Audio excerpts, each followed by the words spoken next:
Hello guys, set natin yung TDC niya, no? Top Dead Center.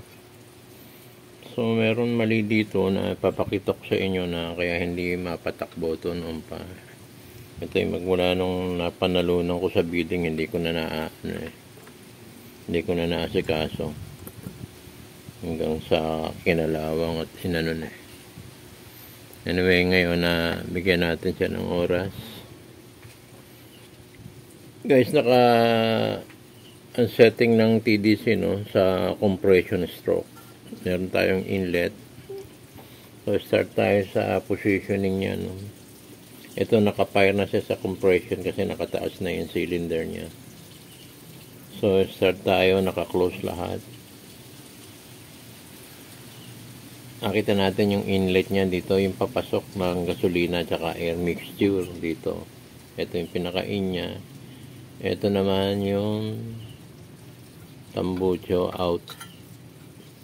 So start natin pihitin yung cam, no.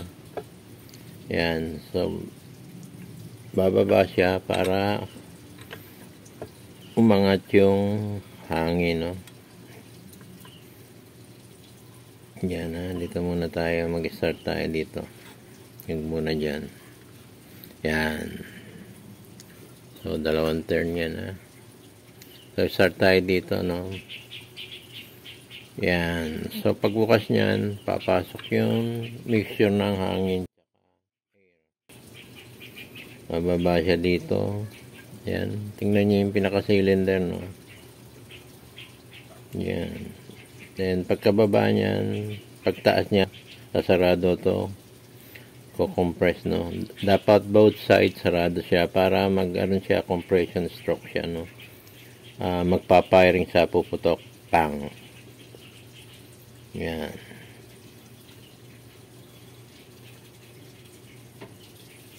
So, yan ang pinaka top dead center, no. Firing na yan. Pagka-fire niyan, puputok dito, bababa uli yan. Pagkababa niyan, ito naman ang bubukas itong sa exhaust pa, sa muffler. Yan, para lumabas yung usok. And then, repetition, akit uli. Pag-akyat, sasara naman to. Linis. Pagkasara niya, bababa. Pagbaba nito, aangat na naman yung in. So, ganun ang ganun. So, set natin siya sa firing. Yan, on firing na siya, no. Ito yung compression stroke na, no. Papire na siya. So, guys, papakita ko sa inyo bakit mali yung pinaka-compression stroke niya, no. Tama yung position niya ngayon. Tingnan natin dun sa ano. Ayan guys, no. Naka-compression stroke siya na dapat mag-fire na siya. So, puputok at puputok siya dahil mako-compress siya, no. Ang problema dito, yung pinaka-timing niya, oh, naka-offset. Ayan. Hindi sila nakapantay.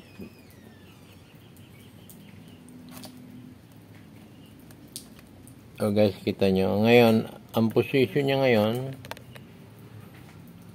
nakatama yung compression niya, mali yung gear. So, ang napapalitan lang, ma-adjust lang ito pag hinugot mo, mapuposition natin ng any position, no? Ito, hindi mo mapuposition to kasi may kunya to, eh. So, ang ano ko dito, naka-cover pa yan, ha, bago mo makita yan. So, hindi mo makikita yung timing yan hanggang hindi mo tinatanggal to. Sa for tutorial, tinatanggal ko para makita ng viewer, no? Pero kung ako lang, masisilip ko na yan dito. So, dapat naka-align siya. Pipitin kong ganyan. Guys, ha? Tingnan nyo, ayan. Ayan. Nakaset siya, nakatapat. Yung pinaka-dalawang tuldok niya, yung dot niya. Ngayon, dapat nakapare siya dito sa taas. Yan. Nasa ilalim siya, pababa. Hindi siya pataas. So, ang pinakaano ko dito, napalitan siya ng ano eh.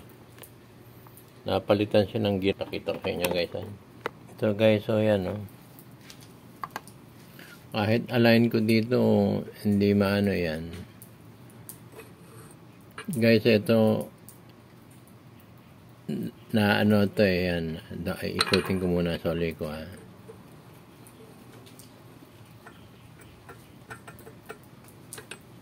Ito, matatiming mo to kahit saan.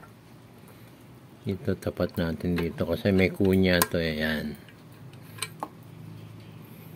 Yung correct position ng ilagay ko siya sa firing, no? Sa compression stroke.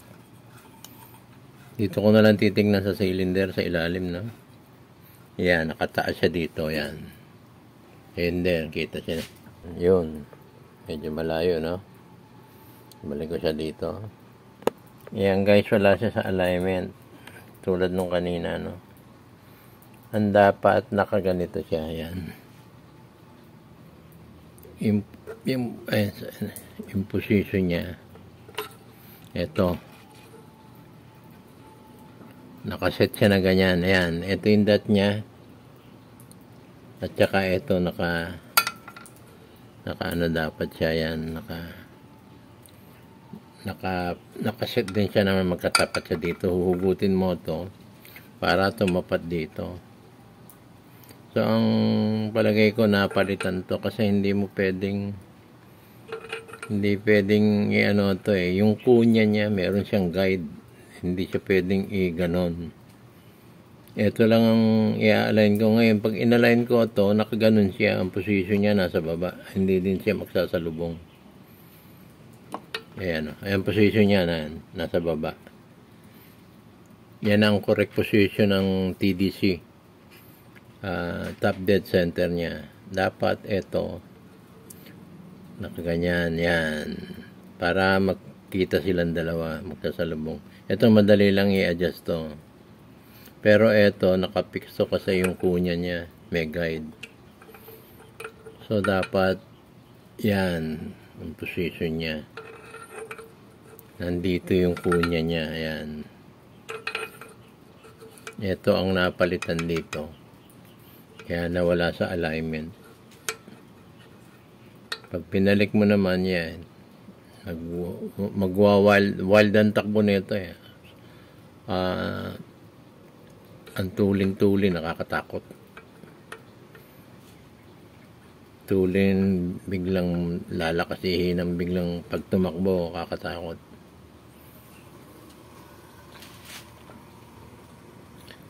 So, kahit kaya nasira yung ano niya, yung governor niya.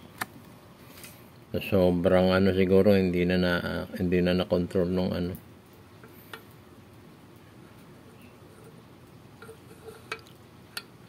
So hindi ko rin siya mag-aano sana, nakakuha sana ako ng pamalit ng governor ito kaya lang maliit. Yan, ito ganito yung nasira dito yan. Kaya lang maliit siya. Hindi yung malaki yung ano niya eh. Malaki yung nandito, yung original. Pero ganito sana eh. Kala ko pang Honda yata to. Pang Briggs & Stratton to eh. So guys, hindi natin ma-align to, no? Dalawang trouble eh. Isang governor, isang gear. Nawala eh. Hindi nawala sa timing eh. Either makakuha tayo ng ganito kasi ito hindi ko mapipilit na ganun, may kunya ayan oh. Yan, ganyan lagi ang setting niyan. Kahit anong ano mo at ano mo yan, set mo ganyan. Wala, hindi tatakbo, hindi natin mapapatakbo ng tama yan. Hanapin mo lang kung saan tatapat pero hindi mag-aano siya. Yan. Kunin mo lang siya ng pataas yan. Yan. Yan mo lang siya. Taas mo lang ng konti yan.